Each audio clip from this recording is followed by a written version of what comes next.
cho đây sang ấy tệp lên mà đang bình tái tốt năng rô club lúc câu ra câu có bình này bình ta đi về bên đập này công ty ấy đây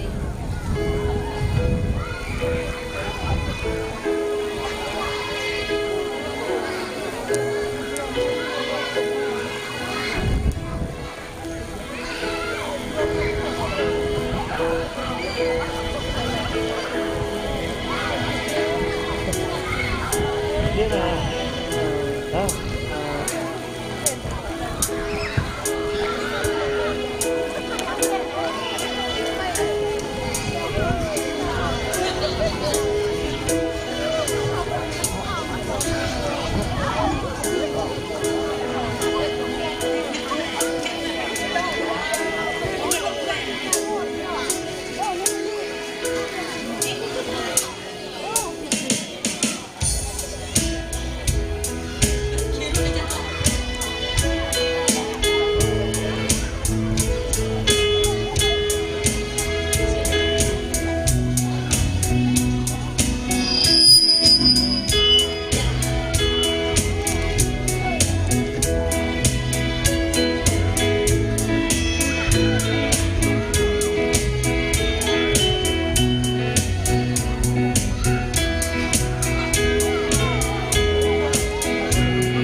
kian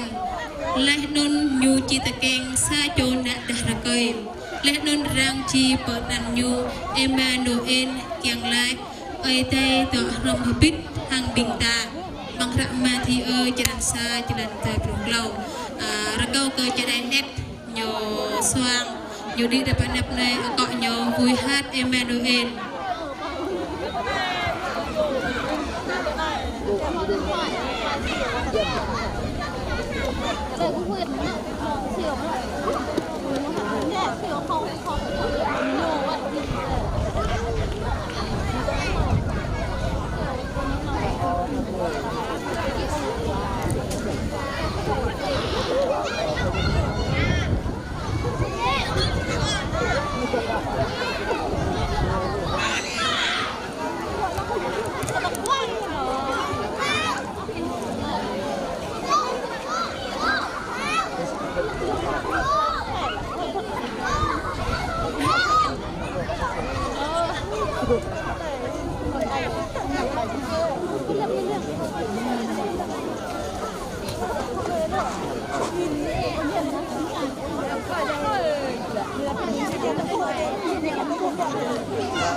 người chìm trong tối tăm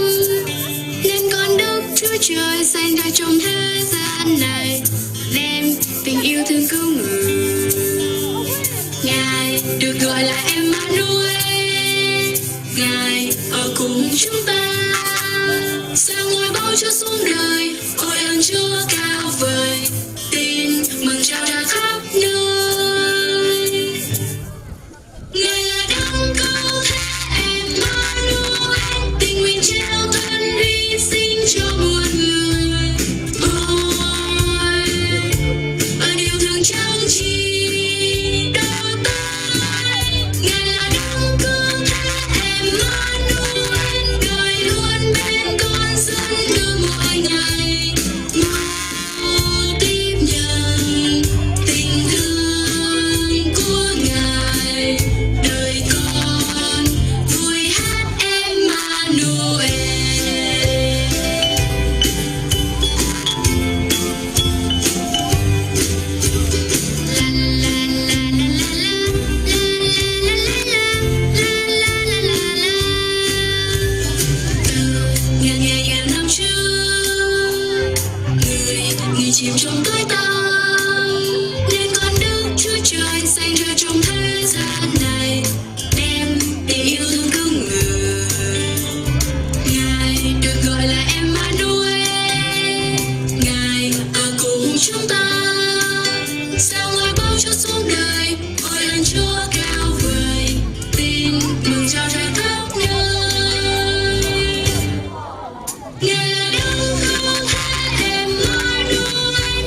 Pani ke ete pani min bing jadi net nyamo sang pani ke ete ada kau bing tapah tangan perang macam ke mak peran cuy aku nyoh hak mak ada kau bing tapah ngalang pani ete tak tu teng pani dua ke mau sa cho jadi rampau tekeng pre leh ke bing ta non jing sa cho nak dah rekai rang mau pha pre leh ke bing ta lời tươi về lăng chỉ tương bơi bè nhung năn nhu chiên bồ yong phan bồ cờ chết ơi tê lời tươi mì giang mẹ long la khoa cơ lời rắn cột đoa bằng ra sai chỉ đàn rắn chỉ đàn mẹ rồi câu cơ chỉ đầy lời ngõ nhiều đi để ban nạp này nhiều kèm bây giờ đi có tê bằng lời xoang gọi nhiều tin mừng được báo trước là nên tạo tôi rồi câu có mỹ dân đặc biệt lời thôi đi nhỉ câu có trên đây em đang ngồi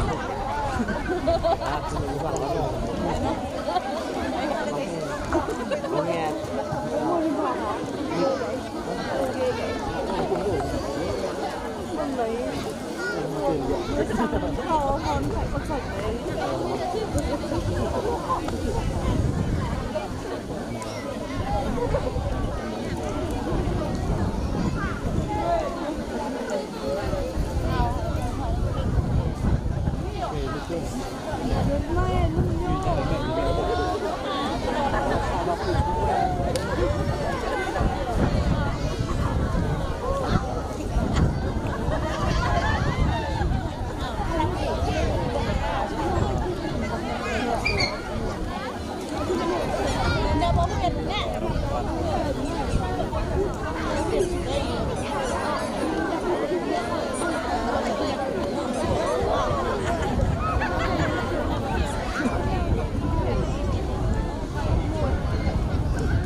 chiến con sẽ gánh hết muôn tội vì thế nhân ngài chết thay liều ngôi cao đấng đã hứa xuống đời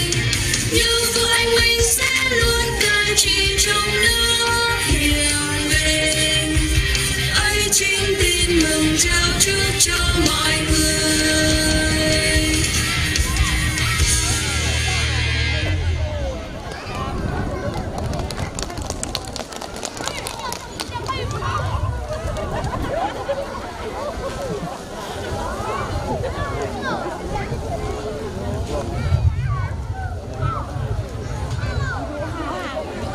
Beni ke ede,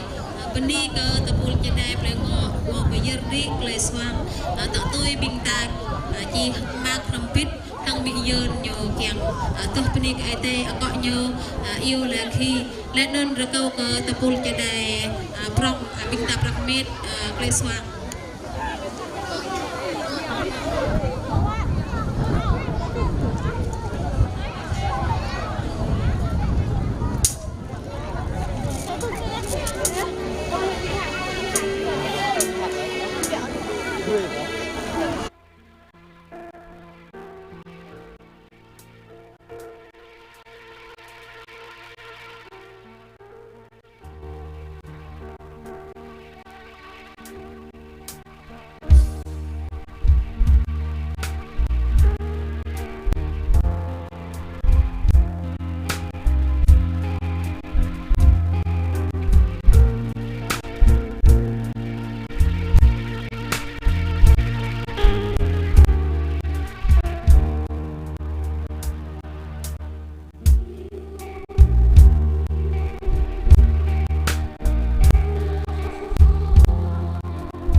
nập này nhỏ kèng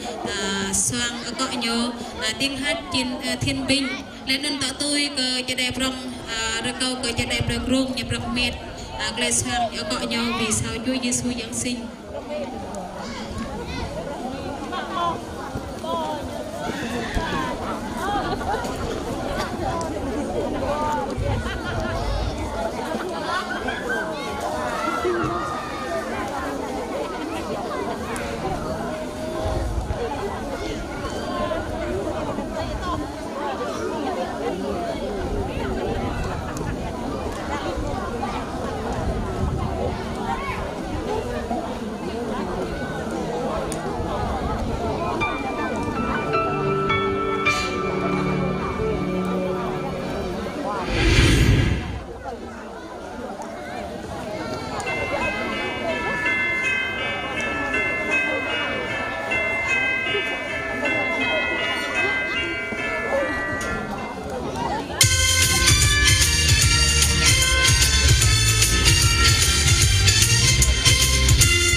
Để ai tin con ấy không bị hư mất mà được sự sống đời đời. Giăng đoạn 3 câu 10 sao. Tạ tôi tập pul cha đai play grong xoang cọ nhô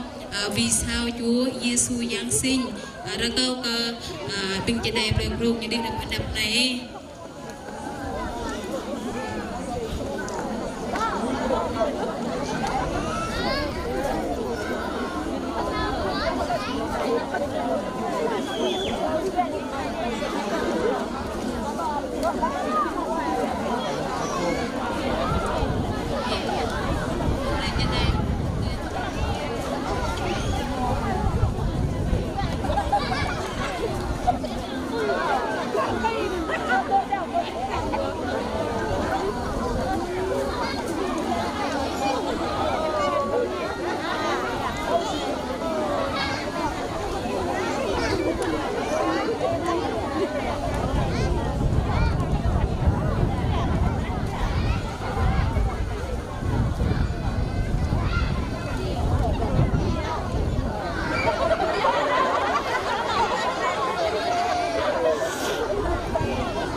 Pani ke ite pani ke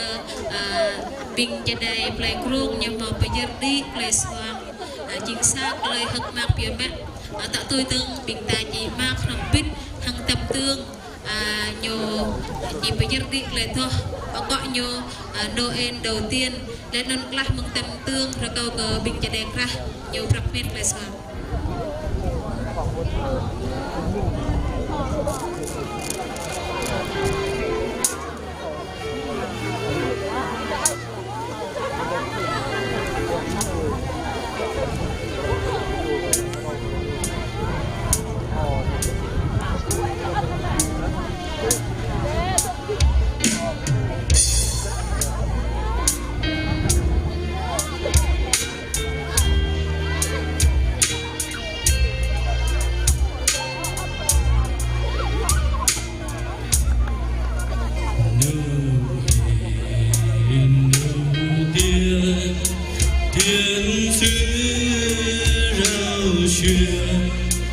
cho kẻ sanh nghèo đã thức quanh miền quê cùng nhau canh giữ trên nhà đứng ra canh chùa thân phố sương già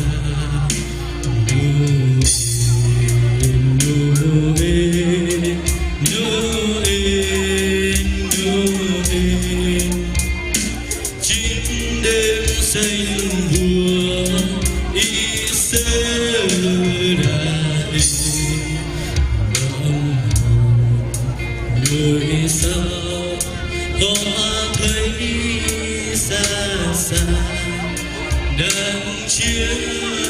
bên trời đông anh ra kia quan kia gió chín sao này không cứ đêm ngày soi sáng nguồn nhà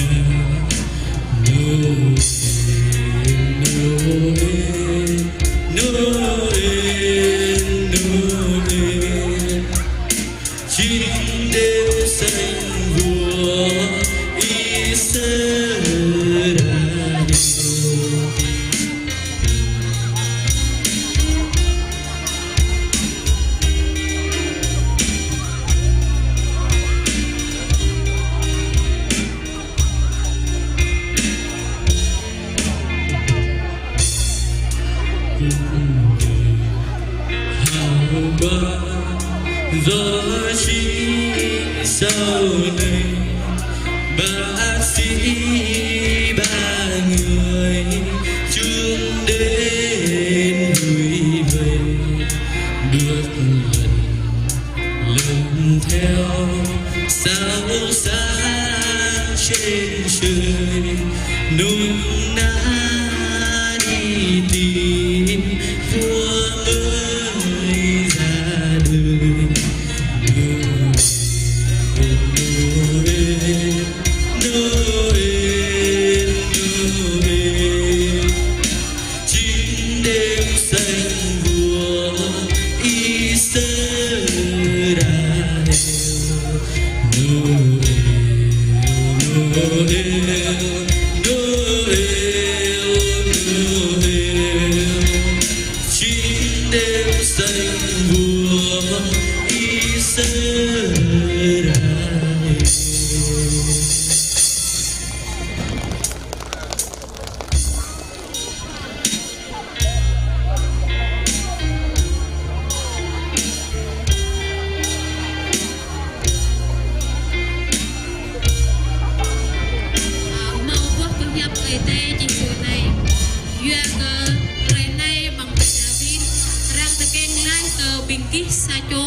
Nhu chinh Chris khoai giang mặc rã lúc chỉ đặt tuê chỉ đặt bớt xa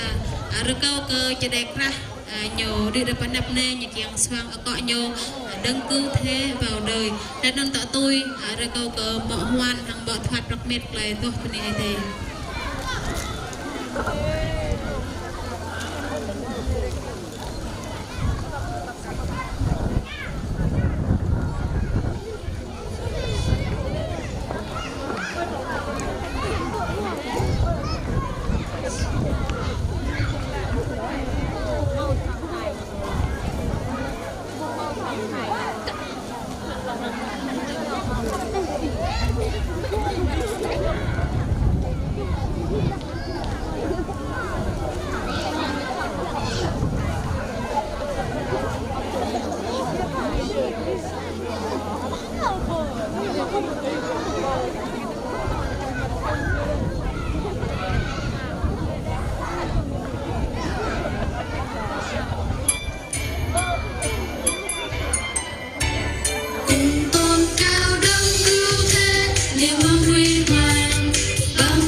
Penik itu penik tepul cedek rah nyom mau peyerdi le swang banglam nai tak tu tung min penik bangkan huk mak nampit min hang bo hoan dan bo thoan nhodi là bữa nập nê nhà kiềng tu penik itu có nyo tình yêu của ngài.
Khi anh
chẳng bao giờ biến đổi. Dù muôn quên tối rời, tình yêu cha còn muôn thu. Khi tôi rơi đã dập thua không biết bao giờ. Khi anh đến sắp tan thua không tan bao giờ. Tình yêu Chúa chẳng bao giờ biến đổi. Dẫu muôn vàn đổi rời, tình yêu cha còn muôn thu. Tình Chúa vì yêu con, Chúa đã đông tình người con. Chúa ban cho tâm linh con này sự sống của Ngài. Tình yêu cha ban cho chính con sự vai chết, có lối có xa đi Ngài. Chúa ơi cho con đừng dựa vào tình yêu của Ngài, vào tình yêu Giêsu. Biết ơn Chúa đã đông tình người con, Chúa ban cho tâm linh con này sự sống của Ngài. Tình yêu cha ban cho chính con dù phải chết, có lối con sẽ sinh Ngài. Chúa ơi cho con đừng dựa vào tình yêu của Ngài, vào tình yêu Giêsu.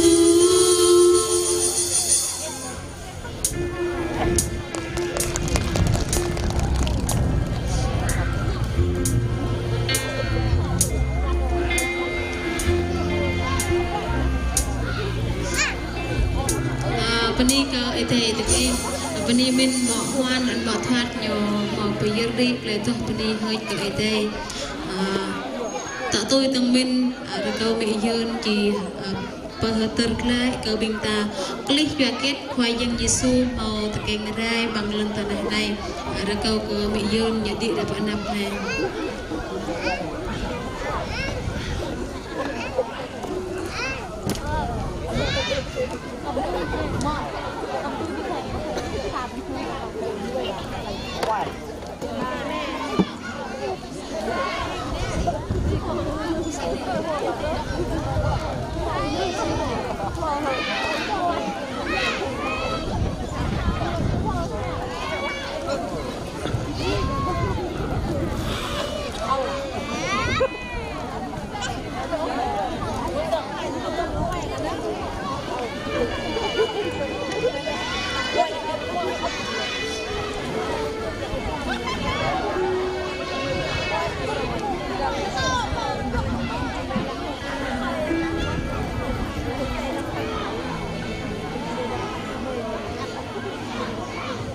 Lần này ta cúp ni cái đấy, cúp ni cái biết bằng sai đấy, vật hàng biết bằng cái bị ma,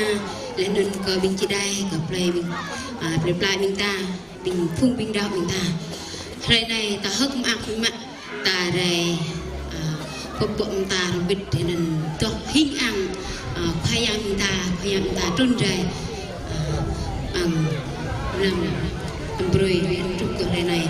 đoạn này trong thao cỡ bình ta cỡ lại bảy tiếng ngàn cầu một giá 5 trái tim ta buộc đã trái tim thì những màu tôm ấy chứ đấy màu rừng ma trái tim này doanh là trái tim mang pran chua nắm nuôi bình ta trái tim mình trình pran chua ta trái tim màu đen, trái tim màu xanh da trời, trái tim màu đỏ, trái tim màu trắng, trái tim màu xanh lá cây. Nít trong cầu thau cả bình ta trái tim màu đen này như lại là pran chua bình ta nặng nuôi bình ta chinh sẽ trồn nuôi sò tôi tội lỗi ta chinh nuôi sò sớm ấy đi nhật khắp cả bình ta lại luôn vì mọi người đều đã phạm tội đã rạng kinh thánh và rạng phải nhấp nhiều mọi chi có đừng có lời duyên vì mọi người đều đã phạm tội thiếu mất sự vinh hiển của Đức Chúa Trời mang rạng Roma đoạn 3 câu 23 nặng nuôi bình tàng màu ngã sau đừng ai tìm và có bình ta bằng trái tim màu đen này lạc ta cả đạo cái đề ô tài chính sẽ trộm nuôi sọ sạt các bạn trái tim màu xanh da trời trái tim màu xanh da trời này nhìn lại nào khoai giang Giêsu nhớ khắp của bình ta Đức Chúa Trời yêu thương tôi đây nhớ khắp của bình ta nhờ bữa in của bình ta ô nhờ bữa chăng ốc của bình ta lị rồi bu sao mợ bà rạ đề nhà mọi chi Đức Chúa Trời tỏ lòng yêu thương Ngài đối với chúng ta khi chúng ta còn là người có tội ở đây nhà khắp cả bình ta nhà mà đang có tay khắp nhờ nhận bơi có tay khắp có biết vào bình ta để đến bằng rạng Roma đoạn 5 câu 8 màu chi của bình ta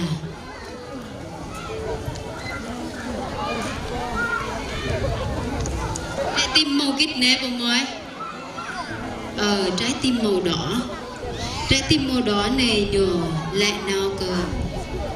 Chúa Giêsu chết thay tôi vì tội của tôi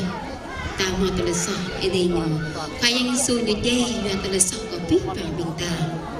đã nên mang rạng có phải nhập mà chi mang rạng Cô-rinh-tô nhất đoạn 15 câu 3 câu 4 nhưng mà chi từ này đấng cứu thế chịu chết về tội chúng ta theo lời Kinh Thánh Ngài đã bị chôn đến ngày thứ 3 Ngài sống lại trận này ai đi nhờ màu mừng phải nhằm đi mấy đi hình an nhổ nhổ tụ có tờ lời luận cụ nhổ trun lên ta này nhổ chẳng xong mà đã mừng mình ta nhổ bùi ta kinh ở anh đi nhằm anh đi mà ác bây giờ anh đi rong ada bây đi đào có những số bình ta như ta kinh bé và mồ ấy bé và mồ bé đi kỹ rành bạc ra bé đi sang chữ bút mò lời ô chàng cờ chung nhờ em khoai giang màu đắt có tay nhủ lại chê nhớ tay chàng xong mặt cái bình ta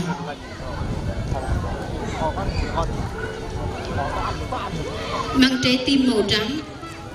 trái tim màu trắng này nhùm chẳng lẽ cỡ bình tà mình bình tà đạp lấy khoai giang mang ra anh năn tội tôi tin Chúa Giêsu ta có mang tôi là so bình tà để ta ngựa đạo của khoai giang Giêsu bằng hạ phải nhập bằng hạ công vụ đoạn 16 câu 31 nhưng mà chỉ như này hãy tin Đức Chúa Giêsu huyết của Đức Chúa Giêsu còn Ngài làm mọi tội làm sạch mọi tội chúng ta ai đi như bờ có tờ lời tiếp bình ta bằng hạt công vụ nên nhà mò bằng hạt ông nội nhà mò lại các bình ta hãy tin ta ngựa Chúa Giêsu nhớ chỉ một bích cửa thao tờ lời tiếp bình ta lặng ta cả đạo cái điều rằng trẻ bình ta bước mà xa ta lập đi ô trận này hãy kích như chẳng ta một bích mặn ta đạo cái điều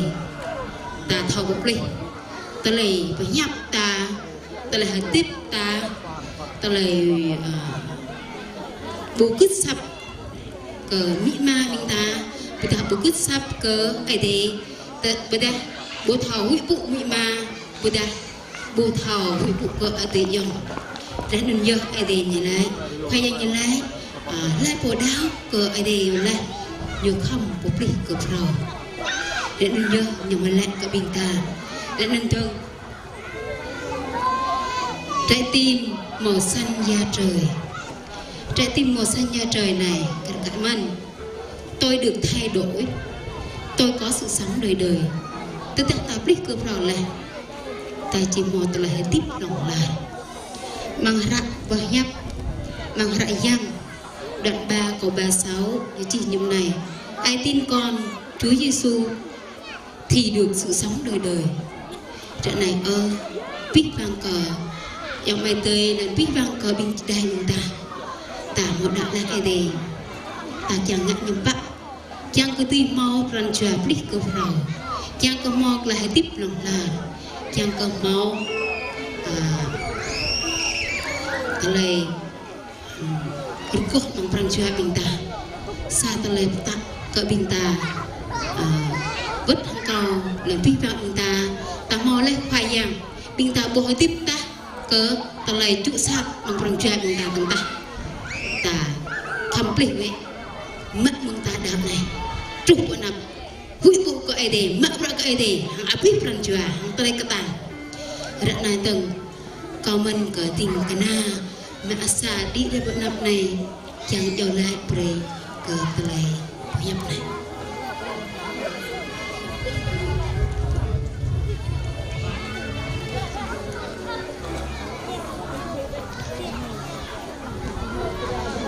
sẽ này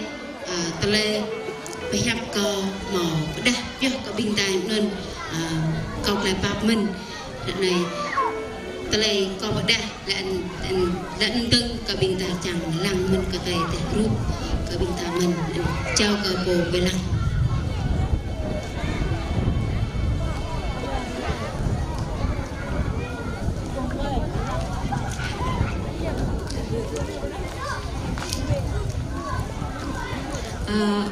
Peni ke ete peni min mi yeun nhiều màu product lại ke binta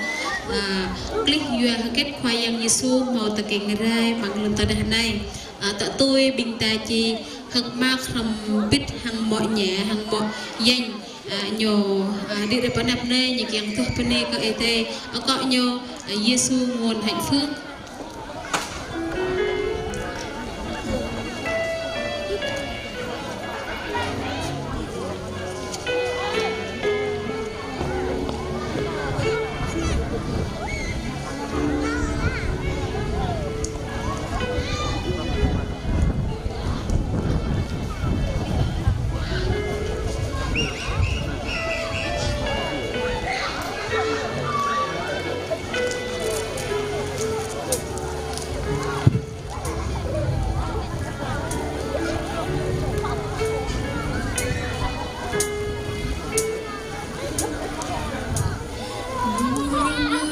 subscribe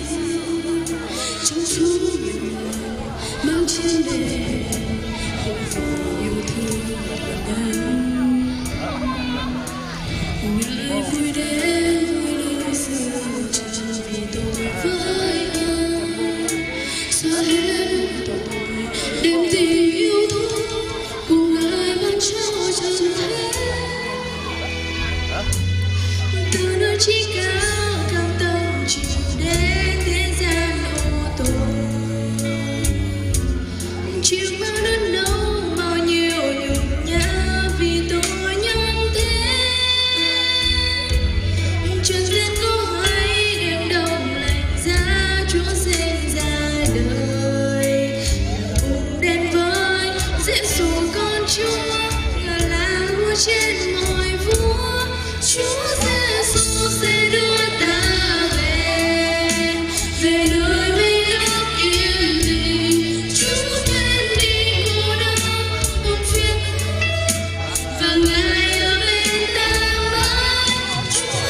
hấp dẫn.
ngài là nguồn hạnh phúc.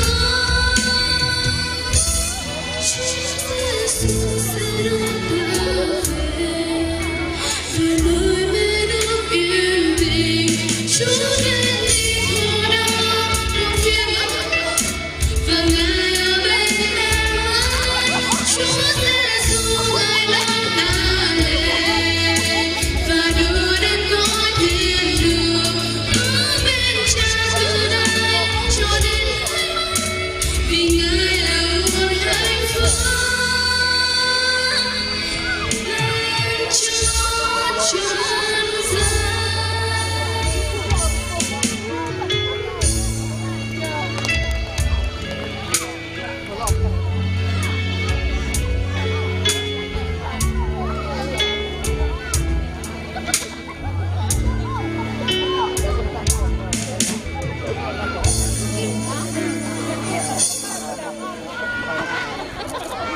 Peni ke ete peni ke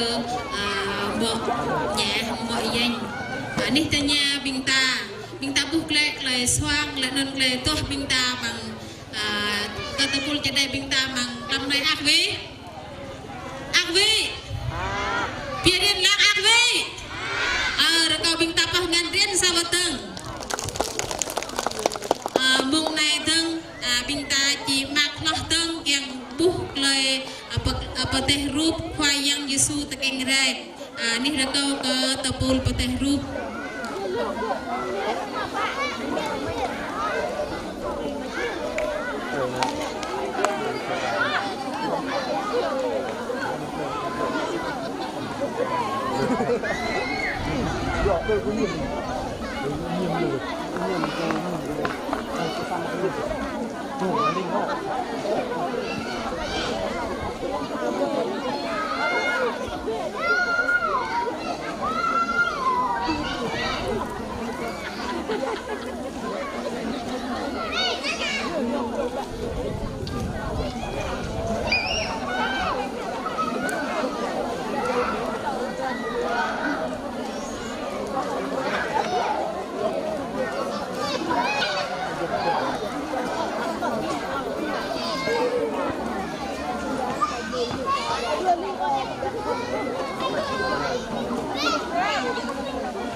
Đây là lời chắc chắn và hoàn toàn đáng tiếp nhận.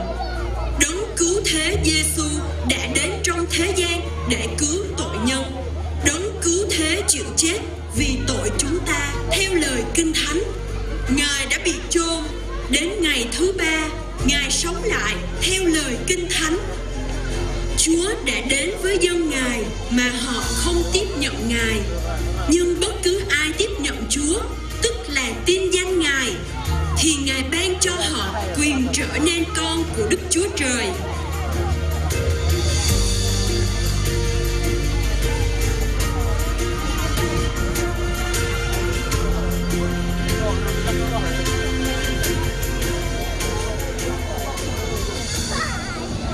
Chúa Giêsu đã giáng sinh như thế này ở thành phố Nazareth, miền Galilee, xứ Palestine. Có cô Mary và anh Joseph, hai người yêu nhau và đã đính hôn.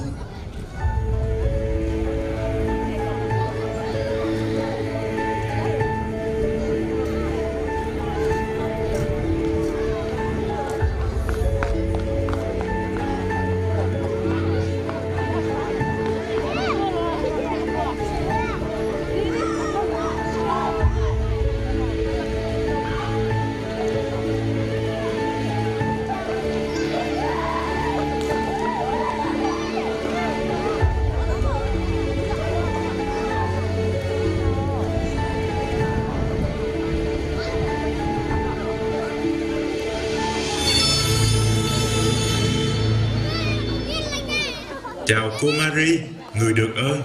Chúa ở cùng cô. Sao lại chào mình như vậy? Cô đừng sợ, vì cô được ơn trước mặt Đức Chúa Trời. Cô sẽ có thai, sinh một con trai. Hãy đặt tên là Giêsu. Con trai đó sẽ được tôn trọng. Người ta sẽ gọi là con của Đấng Tối Cao. Chúa là Đức Chúa Trời sẽ ban cho Ngài ngôi vua David, tổ tiên Ngài. Ngài sẽ cai trị Israel mãi mãi, và nước Ngài sẽ không bao giờ chấm dứt. Sao chuyện đó có thể xảy ra được? Tôi còn chưa sống với người nam nào. Đức Thánh Linh sẽ giáng trên cô, và quyền năng của Đấng Tối Cao sẽ che phủ cô. Cho nên con trẻ sinh ra sẽ được gọi là Thánh, con Đức Chúa Trời. Không có việc gì mà Đức Chúa Trời không làm được. Tôi là tôi tớ của Chúa. Xin điều đó xảy ra cho tôi như lời Ngài nói.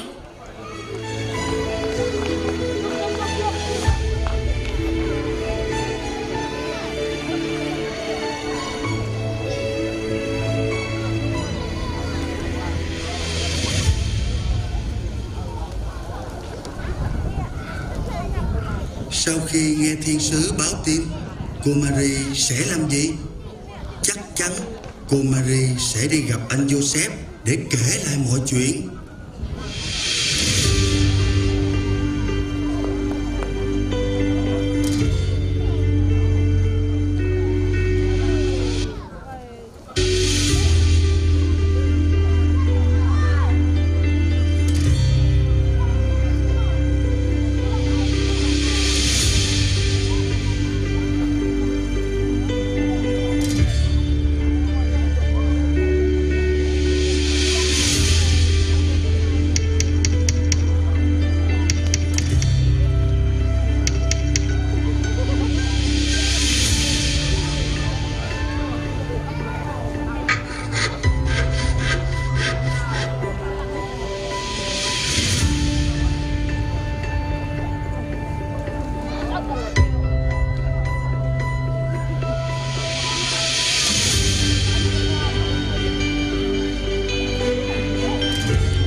Chuyện này em muốn nói với anh. Chuyện gì vậy em? Khi em đang ở nhà, có một thiên sứ đến gặp em. Thiên sứ đến nhà em? Thiên sứ nói em sẽ có thai, sinh con trai, rồi đặt tên là Giêsu. Em có thai, em sinh con trai, rồi đặt tên là Giêsu. Vậy là sao? Thiên sứ nói em có thai là do Thánh Linh. Em bé sinh ra là con của Đấng Tối Cao. Đức Chúa Trời sẽ ban cho Ngài ngôi vua David. Anh là con cháu vua David, còn không biết gì mà thiên sứ lại đến gặp em.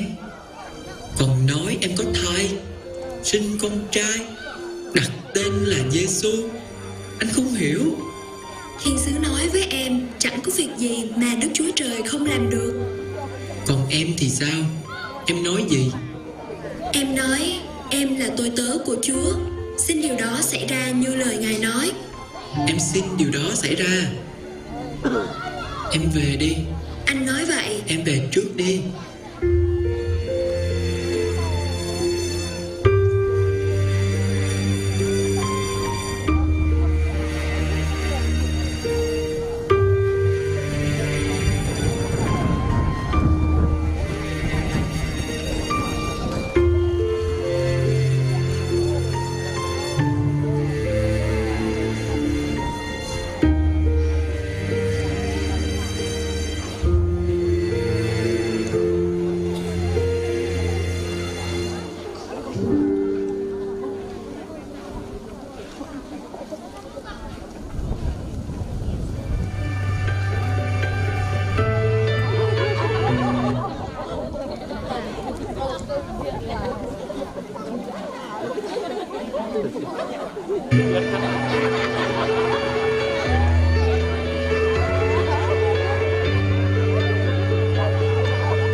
Tôi là Matthew, sống tại thành Capernaum, làm nghề thu thuế. Một ngày nọ, khi tôi đang làm việc, Chúa Giêsu đến gặp tôi và nói: "Hãy theo ta." Tôi liền bỏ nghề thu thuế và đi theo Chúa, làm môn đệ của Ngài.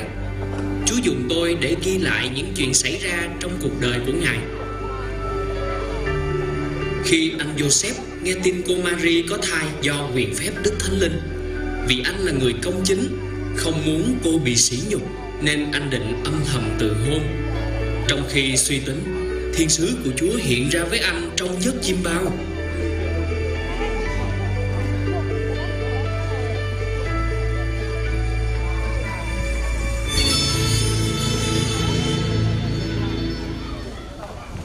Anh Joseph, con cháu vua David,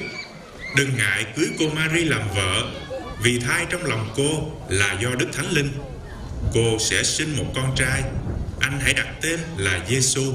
vì Ngài sẽ cứu dân Ngài khỏi tội lỗi.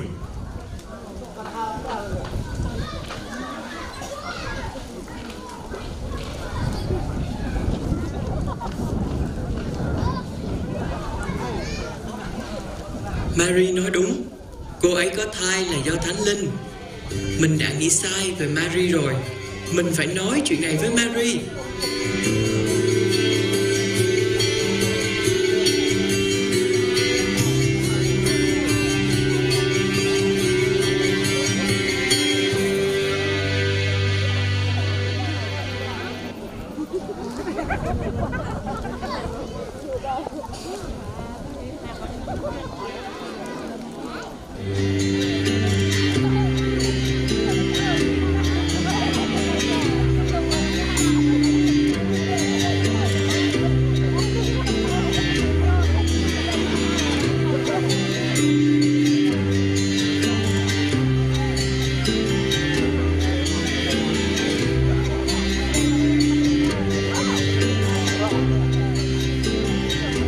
Joseph và cô Mary sống ở thành phố Nazareth, miền Galilee. Nhưng em bé Giêsu lại được sinh ra tại thành phố Bethlehem, miền Jude. Chuyện đó xảy ra như thế này. Thời ấy, Caesar Augustus ban chiếu chỉ truyền lệnh kiểm tra dân số trên toàn đế quốc. Đây là cuộc kiểm tra dân số đầu tiên được thực hiện trong thời ông Quirinius làm thống đốc ở Syria.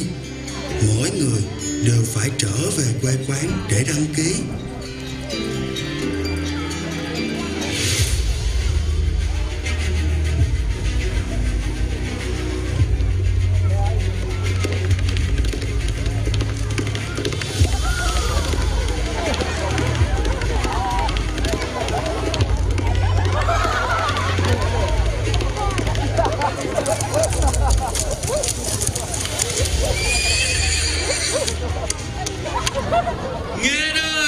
Nghe đây,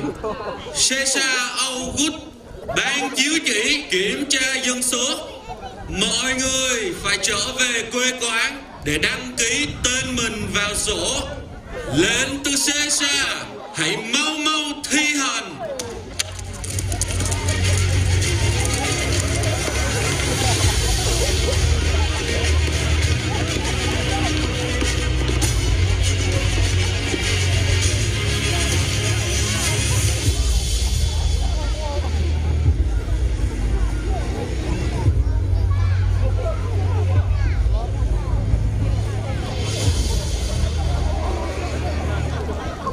Vì anh Joseph thuộc dòng dõi vua David nên đi từ thành phố Nazareth xứ Galilee lên thành phố David, còn gọi là Bethlehem xứ Jude, để khai tên của mình và vợ là cô Mary đang có thai. Khi anh Joseph và cô Mary đến Bethlehem, họ tìm được một nơi để ở tạm, vì người dân mở rộng cửa đón tiếp những người trở về quê hương. Trong khi họ ở đó thì cô Mary đến ngày sinh. Cô sinh con trai đầu lòng, lấy khăn quấn con và đặt nằm trong máng cỏ, vì nơi họ ở không đủ chỗ.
Tin mừng Chúa đã Giáng sinh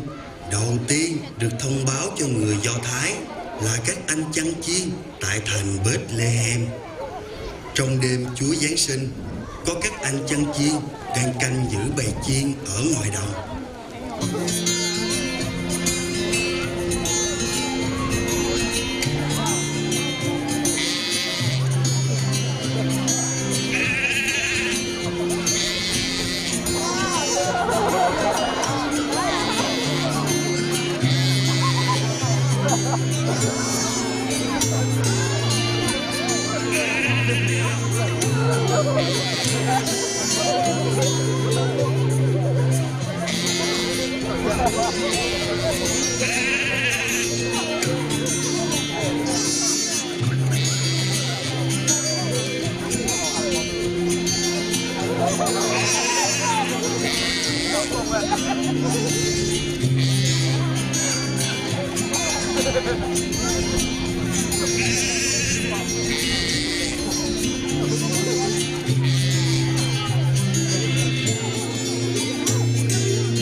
Đừng sợ, vì ta báo cho các anh một tin mừng sẽ là niềm vui lớn cho toàn dân. Hôm nay, trong thành phố David đã sinh ra cho các anh đấng cứu thế. Ngài là đấng Messia, là Chúa. Đây là dấu hiệu cho các anh nhận ra Ngài. Các anh sẽ gặp một em bé quấn khăn nằm trong máng cỏ.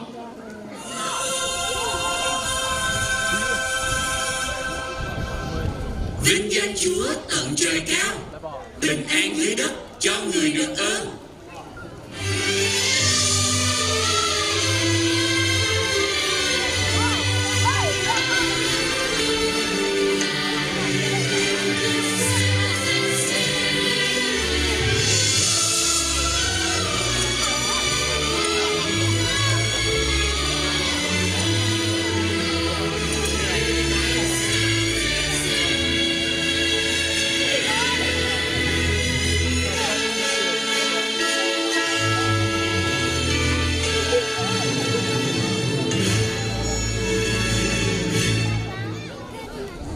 Các anh em, chúng ta về Bethlehem để xem việc Chúa đã báo cho chúng ta biết.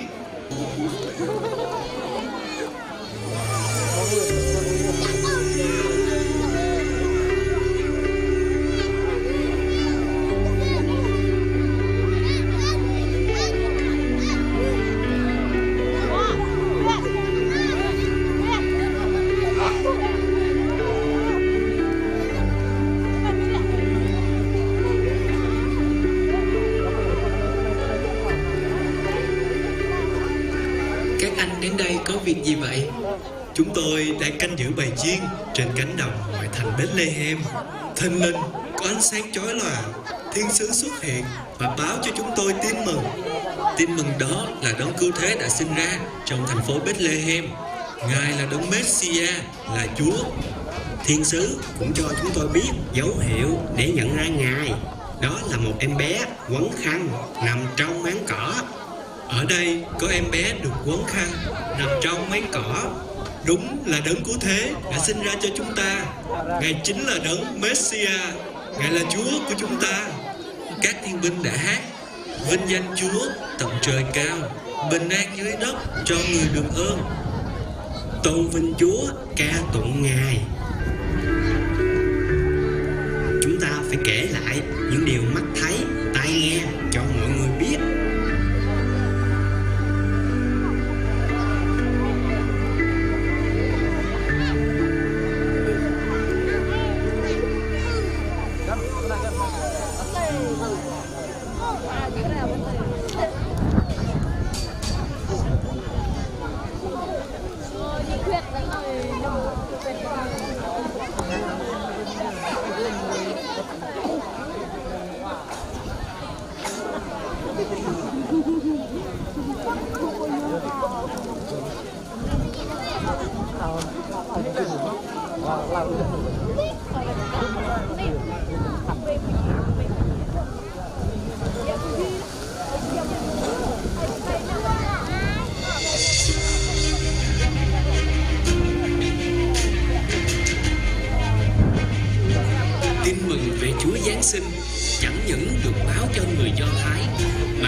Giêsu sinh ra,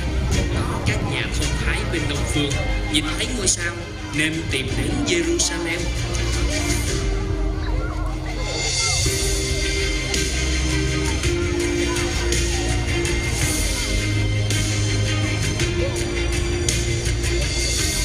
Vua dân Do Thái sinh ra ở đâu?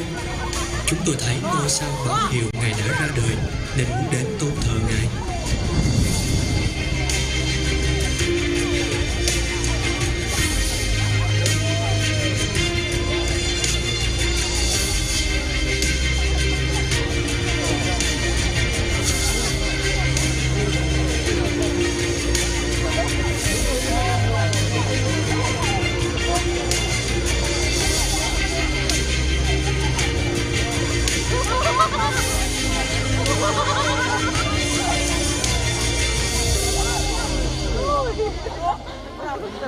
Vua dân Do Thái sinh ra ở đâu? Từ đông phương, chúng tôi thấy ngôi sao báo hiệu Ngài đã ra đời nên tìm đến để tôn thờ Ngài. Vua dân Do Thái? Vua dân Do Thái đã ra đời à? Gọi các thầy chánh tế, các thầy thông giáo cho ta. Từ bên đông phương, các ông thấy ngôi sao, các ông nghĩ vua dân Do Thái đã ra đời à? Các ông vượt đường xa đến Jerusalem, kinh đô của vua dân Do Thái.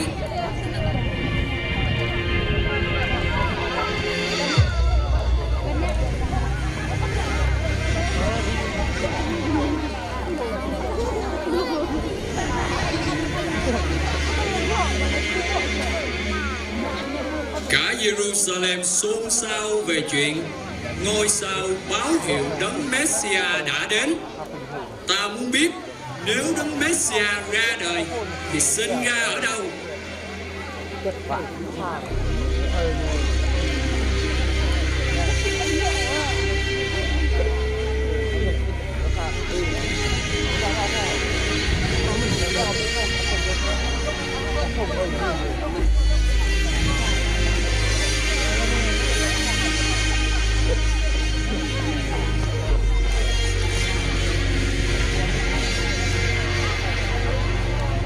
Tiên tri Miche cho biết đấng Messia sẽ ra đời tại thành Bethlehem, miền Jude. Đây là lời của tiên tri Miche. Còn ngươi, hỡi Bethlehem, đất của chi tộc Juda,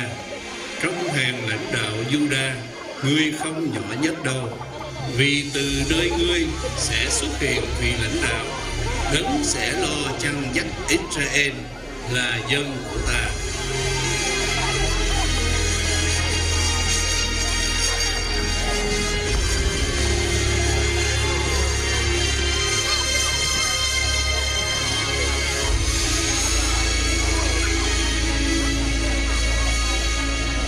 Các ông thấy ngôi sao xuất hiện khi nào?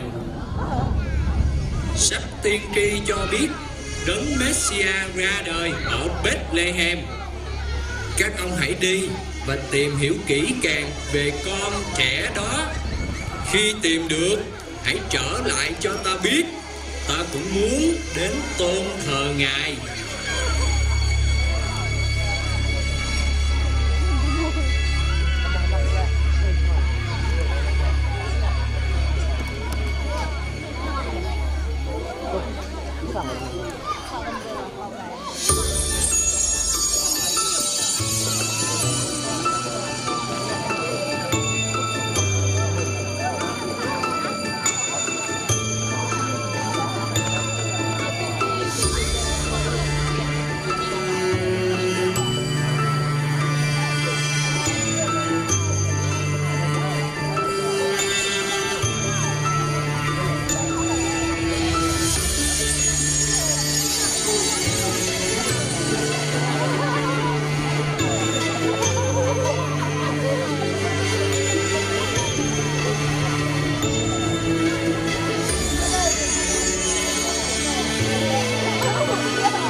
Chúng tôi ở tận Đông Phương, thấy ngôi sao sáng lên đường đi ngay. Đường xa muôn dặm tháng ngày, nhờ kinh thánh biết nơi Ngài Giáng sinh. Lời tiên tri đã chứng minh Bethlehem chính nơi vua ra đời. Gặp được Ngài thật tuyệt vời, tôn thờ cứu Chúa thỏa lòng ước ao.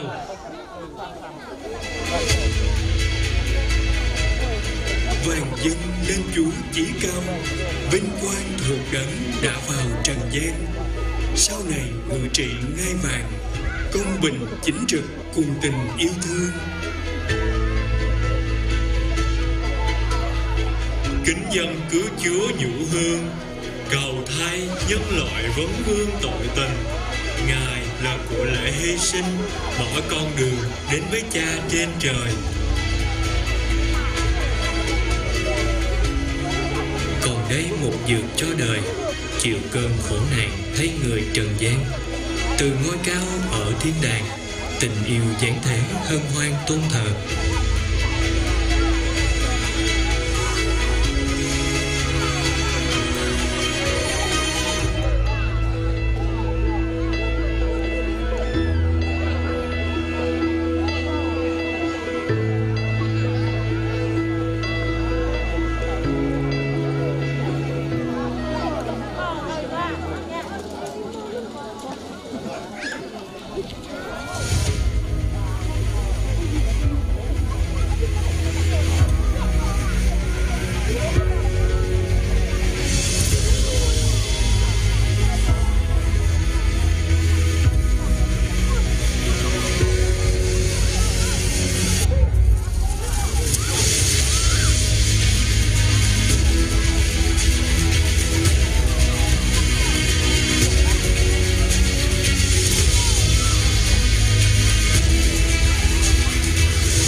Đến từ trời,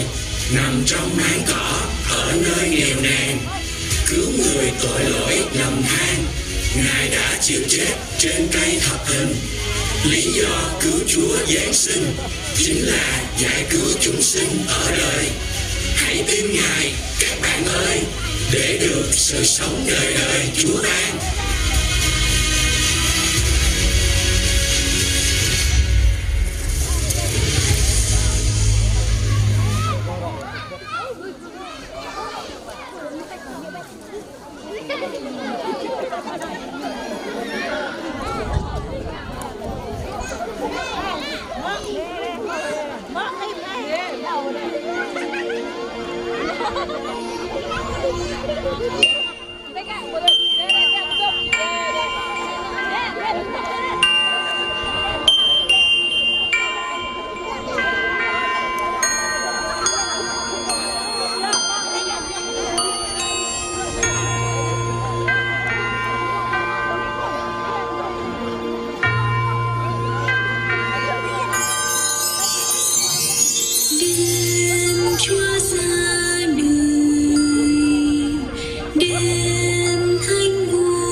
Trong hôm nắng trên đơn sơ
Lời Chúa có chép rằng vì mọi người đều đã phạm tội, thiếu mất sự vinh hiển của Đức Chúa Trời, và họ nhờ ân điển Ngài mà được xưng công bình, nhưng không. Bởi sự chuộc tội đã làm trọn trong Đức Chúa Giêsu Christ. Roma chương 3 câu 23-24. Nhưng Đức Chúa Trời tỏ lòng yêu thương Ngài đối với chúng ta khi chúng ta còn là người có tội, thì Đấng Christ vì chúng ta chịu chết. Roma chương 5 câu 8. Và vì Đức Chúa Trời yêu thương thế gian đến nỗi đã ban con một của Ngài, hầu cho hễ ai tin con ấy không bị hư mất mà được sự sống đời đời. Hỡi những tấm lòng đang tìm kiếm bình an và hy vọng Giáng sinh này, hãy đến với Chúa Giêsu Christ. Ngài là ánh sáng thật, đến để xua tan mọi tăm tối và ban cho bạn sự sống đời đời. Hãy mở cửa lòng mình ngay hôm nay để Chúa Giêsu bước vào và làm trọn vẹn cuộc đời bạn. Lời Chúa có chép rằng: này, ta đứng ngoài cửa mà gõ, nếu ai nghe tiếng ta mà mở cửa cho, thì ta sẽ vào cùng người ấy, ăn bữa tối với người và người với ta. Khải Huyền chương 3 câu 20. Đêm Giáng sinh này, Chúa Giêsu đến gõ cửa lòng bạn. Bạn sẽ mở cửa đón Ngài hay để Ngài đứng ở ngoài? Hãy để tình yêu cứu chuộc của Ngài biến đổi bạn, ban cho bạn sự bình an thật sự và sức mạnh để sống một đời sống mới trong Ngài. Hòa trong niềm vui kỷ niệm Chúa Giáng sinh, chúng ta hãy dâng lời tạ ơn và cầu xin Chúa ban cho chúng ta tấm lòng tin cậy, để chúng ta không chỉ nhận lấy món quà bình an mà Chúa ban, mà còn trở nên những người mang bình an ấy đến cho thế giới, là chứng nhân của tình yêu thương và sự cứu rỗi.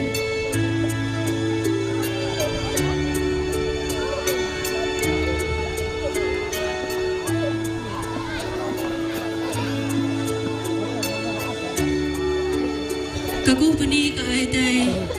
kakupani ka pipang, kakuka tingana tharang yang, sang ai tê play nan bình ta mong đây ở vi bang bình chế đai là non vi bang bình đa play cả ô chung ô ai tê bình ta chỉ ăn khoa giang Giêsu Christ lại cả tô ốt lại đào lần cả chung ô nhiều gạ khoa lại tiếp bình ta mong đây ta bình ta chẳng đào có khoa giang Giêsu bình ta màu ta kênh đây bởi là ta nát đây tú lại rồi nó lại dày chẳng son bạn bình ta một lại song sát lại nôn ta bình ta màu lát lại đào sama bằng sam nít ta bằng mông vàng bình ta vượt lại hi bình ta vượt bít hi ai đây mông này bình ta chẳng vượt lại hàng ai đây bình ta đi ra bên nắp này lại nôn tin cả na chỉ yêu lại phải có bình ta sao vậy tưng yêu thưa có ví bằng bình chân ai là nôn ví bằng bình cút yo yong mai tơi đi qua ai ya mò rai ram mờ a khăn pít nông tập bùn chơi đai một ngày này một lần này bình ta chẳng bứt đắt lại đa bình ta hàng ngày đây bình ta đi ra bên nắp này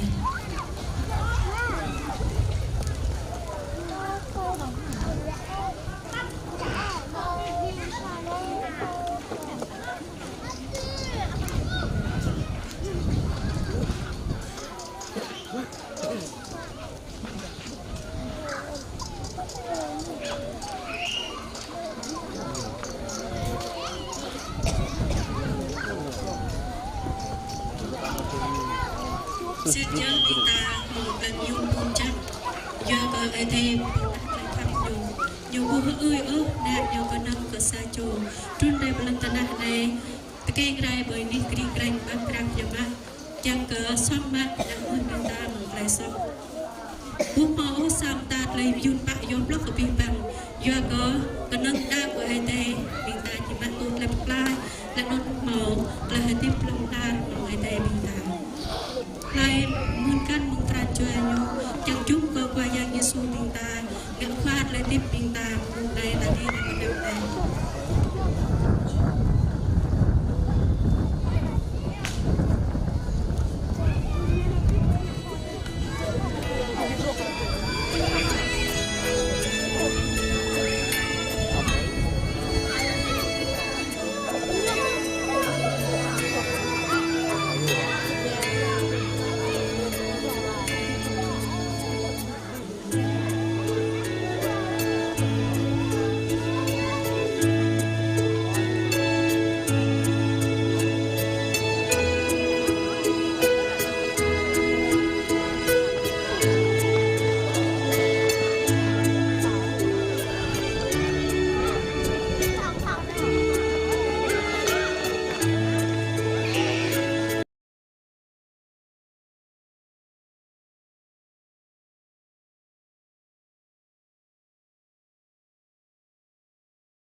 qua bông tôi đang sang cái tệp lên nam ta đi ra bên nắp này giờ lại về cờ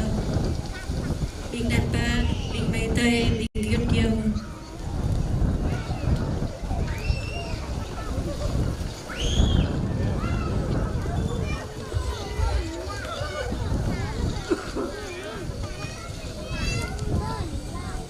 plum ho có phép có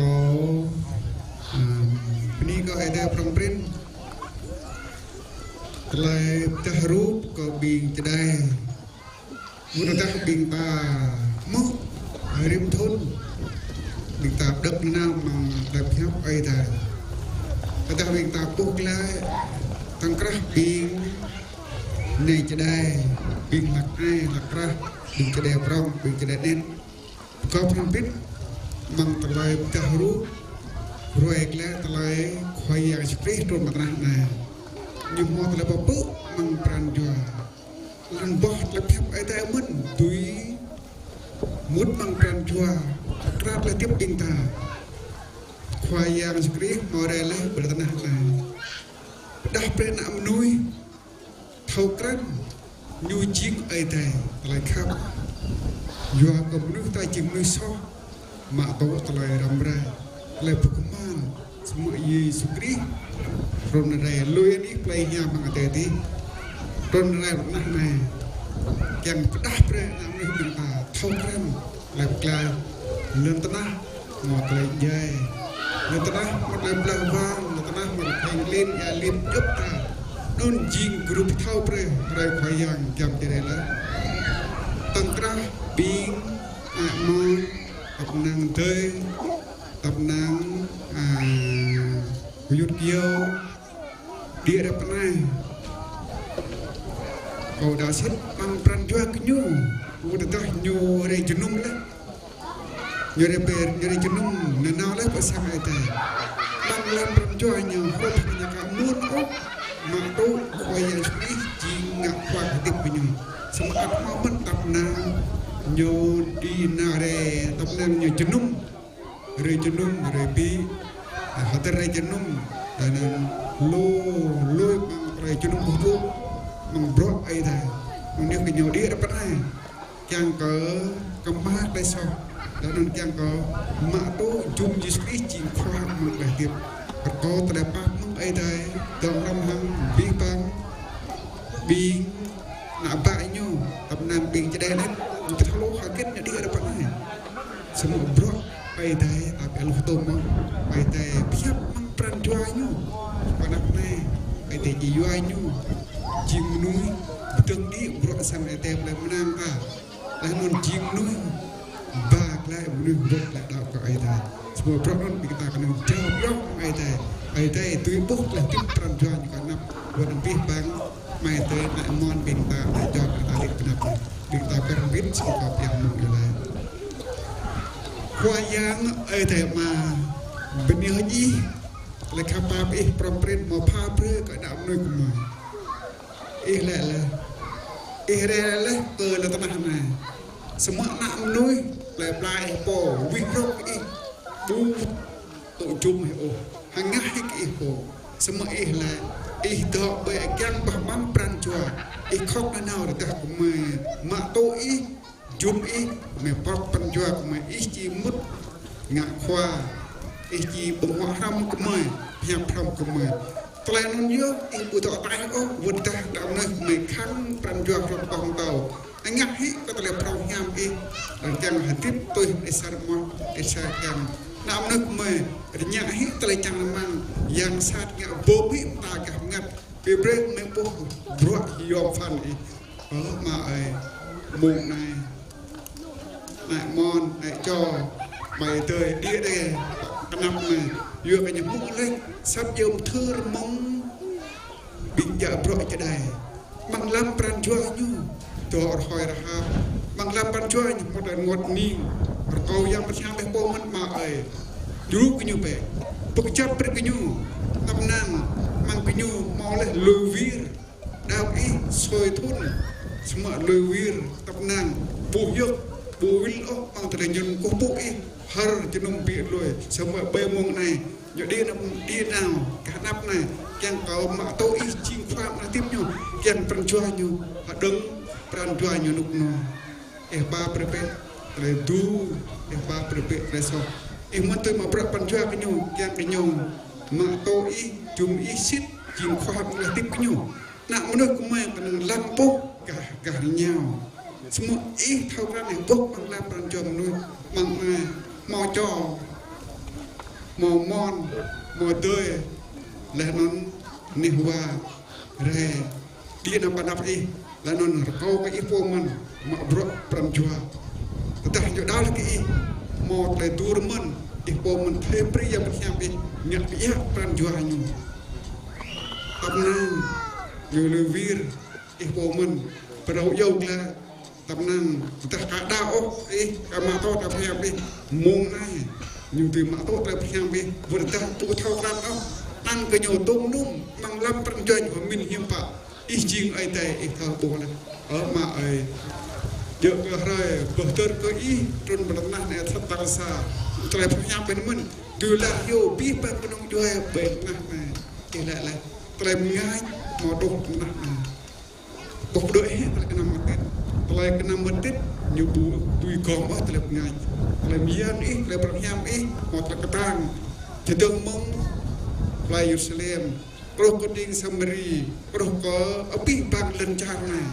Jing terlepas yang dah berat nak menurut kemai semua tak nak menurut kemai mak tahu lah kali hiwa peran jua pu dah tonten oh lohi tak nang tahu man pu khap api peran jua perkau woman mak bro peran jua yang macam man pu kra boy mong nai ko jauh bi nak ba di berkenalan boy dengan biang yang macam kin ke welang trem kecap kenyu kan nyu tonten đau tol biết là tìm ta nhiều tội cho đây tập này nhà cả thầu vào bố muốn rú cái nhiều càng nhiều chi sai chung nuôi mặt pro rõ rồi là phải nhắm tầng ra và đồng chơi play flag mời một thằng tầng ra chào Việt Nam của mình cả mình coi chào biết nãy món bởi ngàn miền rồi coi bật ra miền nhắm lại rồi cô biết bằng cái sóc cái min bằng bàn chua cho nó kết nghe cái nhiều chinh đông nghe cái nhiều hiệu quyết nghe cái nhiều ngọt ninh tụ mót là lùm ít chinh ở đây lùm ít cái tao biết cái nhiều coi chả lan là nục ngoài vừa cái ít chinh thôn là nục ngoài ít chinh thôn là chả mang ba re là nục ngoài ba là chẳng mang cờ nặng nước mày vượt ra hati để hati để sao lốt lại rồi đoam lốt lại đông lốt lại krok tanah này semua pembeda sin izin ai tay ipi lui rau pin nuôi rem nam ur rau ulek ở châu bi ban cái nhung dengan biang ở yo lan nan phayang Yesus Christ amen.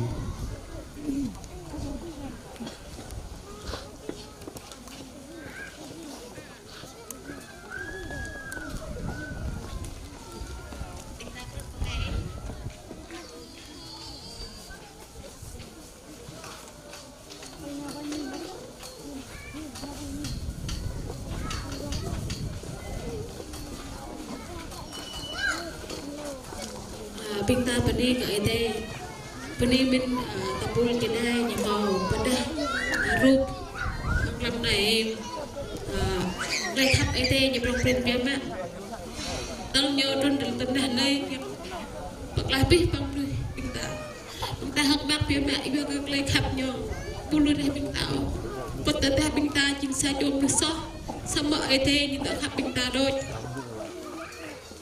mong nay tăng minh bình ta chỉ hơn khác trong biết hơn mọi lưu nhiều kẹt tốt bên đây có thể bằng rồi tốt theo tu bạc luôn và có nhiều yang Giêsu này này đã có mọi lưu nhiều đi để bắt đầu này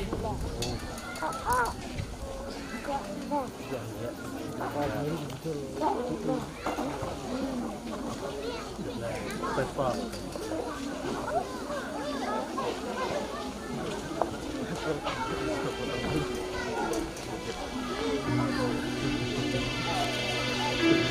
cho kênh Ghiền Mì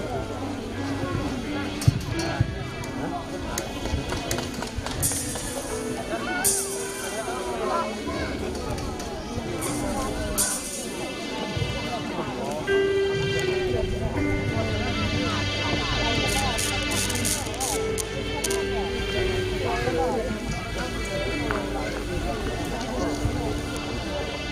để không bỏ lỡ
có so hở lơm lau có so thái an ba có so hở niết rồi mẹ có so khăn năm có so phúc chú có so hở cúc nôn mi á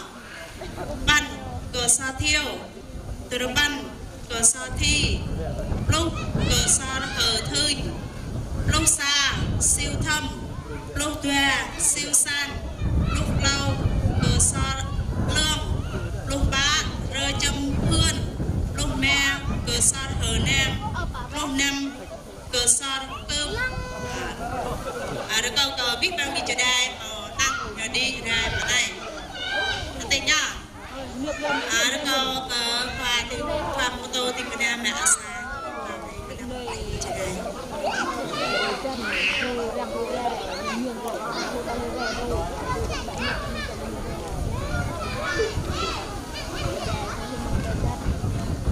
rất là sao vật đó cơ so sơm đuôi cơ so hở lưng lau cơ so thái an ba cơ so hở niết rồi mẹ cơ so khăn năm cơ so phúc chú cơ so hở cúc ban cơ so thiêu từ ban cơ so thi lúc cơ so hở thinh lúc xa siêu thâm lúc tuệ siêu san lúc lâu cơ so lương lúc ba rơi trong phương lúc mẹ cơ so hở nam lúc năm cơ so cơm được cầu cả biết bằng đi chơi đây còn ăn đi ra bên này ta thấy hai nhiều bị đây với chị ở bên này dòng rồi cô lên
người già, người khuyết tật nó ăn là đi này mặt này. Đợt này nhờ đã thao luôn bị cái đây sinh tiên tiến thuận lợi nhờ bị nhờ chị rồi bị học sinh xuất sắc là làm học sinh giỏi ở trên năm năm chúng ta chỉ đi đây một năm xa và xa bấm nháy tao không đập rơi gì ta lúc đi xa có xa nhi tuệ có xa walk đau có xa tri ba có xa mùi rồi mẹ có xa len năm có xa yon chú rồi chồng phun ban nem từ ban có xa lo lúc có xa tu lúc xa có xa lại lúc tuệ dẹp ly lúc lâu phạt phúc đạt lúc ba có xa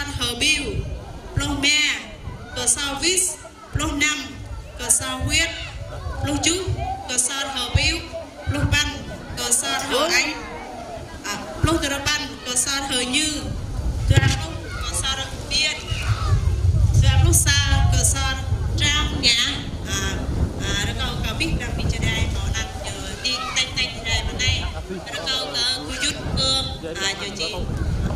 Việt Nam đây ta mình ta món ăn tadi ra bên tay tay nhau rất là sao vậy ta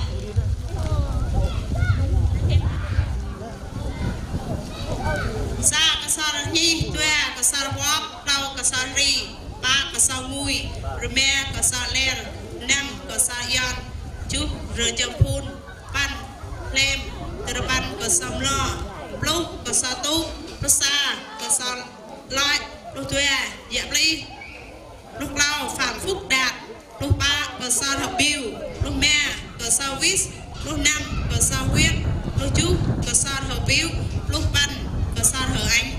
lúc từ ban cái sa hở như từ lúc cái sa biên từ lúc sa cái sa trang nhã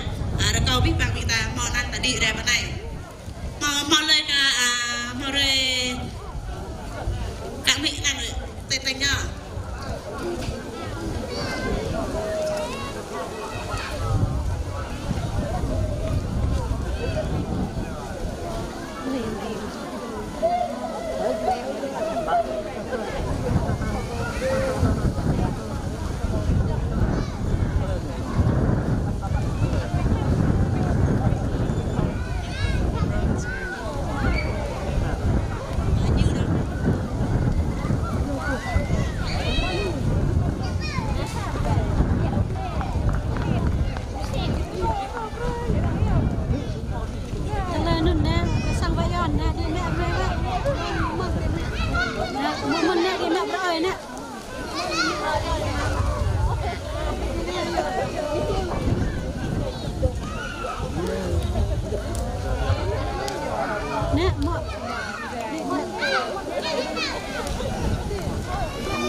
làm đi cái thế mình có chạy trang lại bồ về làm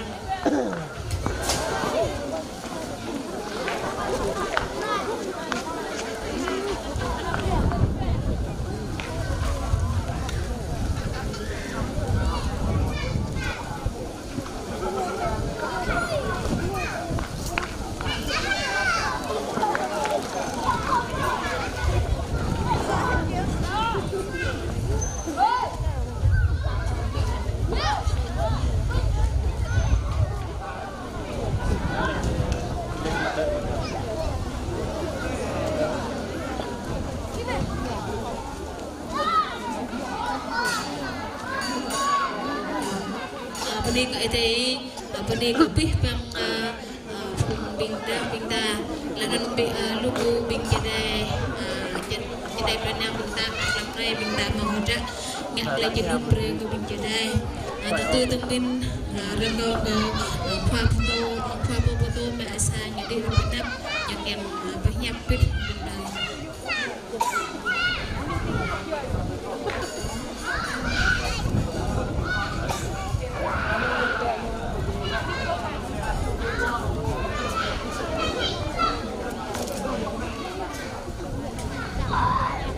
một biên tài nhỏ đưa tay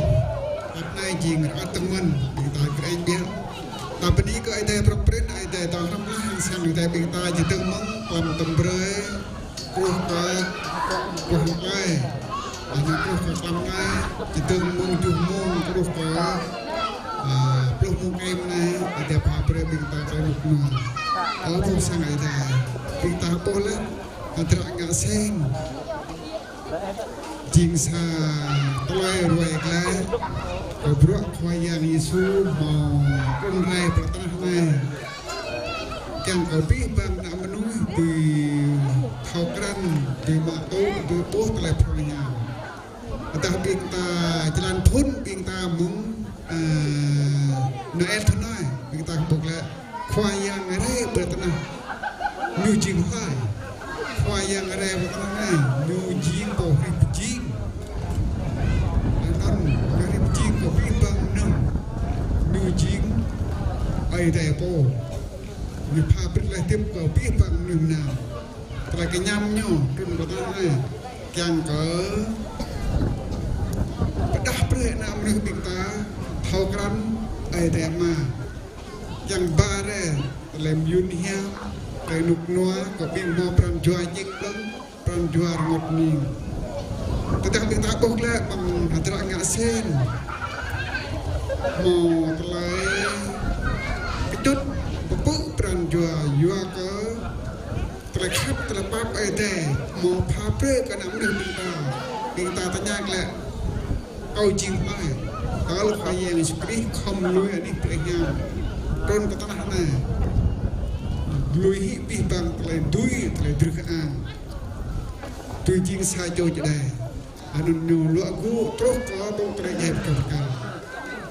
boleh ke pi bang kita peri minta dah be maka be kaya yang Yesus Kristus nabi kita hangah oh tak perihnya yom nyu kaya yang rela ketengah na yang pabre oleh tim kau pi bang menurut menam berahmai tapi ni hai kau ada Noel thun turbo top rumah bintang trước lấy làm na là non vượt được ta buông mau lại cộng riêng ta bằng sáng chừng nung bintang bởi sân khấu này bintang leo besar kita bintang jenum dosa mereka penap na bintang adyo atau Noel jing bintang atau penih koi bayang mereka pernah na karhan maklum atau bayang surai tauhid telah dui orang semua nak bintang hanya lui bukan ujungnya nak lui bintang win rong penyu nyui jipun telah tip kau bintang semua nama bintang tengah halui kau ada tang ram hang pun sangat ada bintang kau ada tang ram hang tepul ni cedai sangat ada pemenang mau terlai gir tonten kui perang kah kui yua bing bertaruh maknun mau ni cedai mau bing lakrah mau bing lakai mau bing cedai ya pemut lembit bang telah atas suang bang telah benih ai ke aida berak dun jing dun dai berak dun jing berak rob kita patau pedah pada telah prohian kau ang nui berdah mak bintang na lo pla pla tak dau mau ben mai dei yang dei tapi dau oh dia doi ai nyugi dei oh semua adyo mun bintang kau bejing kau telah ngak sen kan yang bro lah pran jua lại dau bintang yang rem trước là mong bố ta ngã rúp mà ta rúp nó mân rồi rồi lại tiếp Giêsu nhờ rem trước pran cho mình ta tao pran cho mình ta mân là bệ yang ta đã mân là khắp ai ta pran đáp rê pha rê mình ta ổn định nhờ pran cho mình ta mặc to bị yang sekali jin khoa tiếp mình ta yang có nam mô ta lung tung nhu nhu yang mình terlalu mình ta bulan mình ta karena ko ai dai ni ko pi bang ping yang tei juru mabrak rampit tap nang pin rut tap nang pek đơn tên công pro non điều chỉnh âm thanh âm nhạc để pha pre bing ta núc noa từng mung cầm cầm pre cross bạc cầm kau kai ta ram pi bang sang bing ta amen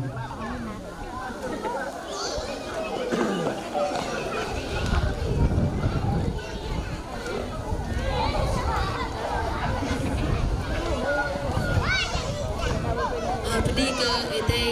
penimin fa popoto ma asa nyo mo panyap padur sang ete binta tak tu teng bin mau tha sang yang e khoi nyak yang di re panap ne nyak yang le nyap patak pre ga binta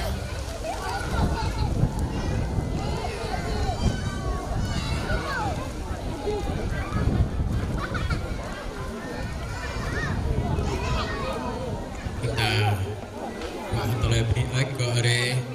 doa rambut kita, tak bermet,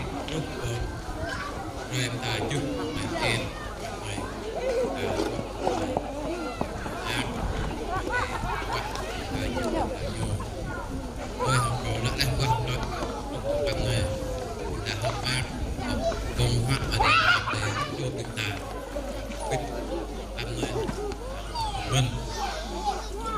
mang biết rằng ta không lỡ tốt lại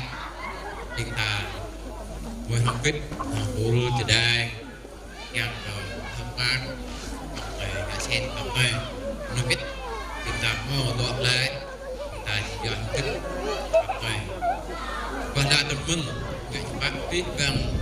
xã đề phải cùng đời mô là so biết rằng cháu ta đây vẫn là các bạn buông bật ra quay trên đá nít ta gan đê ta điên ta nên chết ở trong này chẳng mang ở đây nó không biết tình ta em đắp tâm mà em đắp tâm ta gì ghét trong đắp nơi là đây hình ăn được ăn đắp tâm dạng này và dạng này là tiếp tục chúng ta ngắt ưng an ở đây là đang phải làm sự phạt được lại không nhằm chúng ta mình ra làm cái đô nó đúng là đặt luôn chào bạn rồi đặt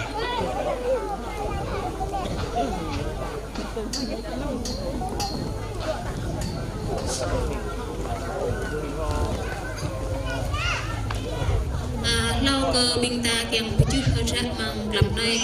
nih mau bata sak lai tong em klah mừng binh ta to hallelujah khoa popoto nhiều lệ hơi miun biết rằng cho đây binh ta như to nâng đã này binh ta mạ qua cho đây binh ta ấy binh ta quá cho đây binh ta hả binh ta to lại đã này binh ta mạ binh em ta tôi binh ta cụ rambit binh ta to hallelujah dan rakau ke khoa popoto bahasa nhiều lệ hơi miun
Rekau jadi tak tahu yang ha.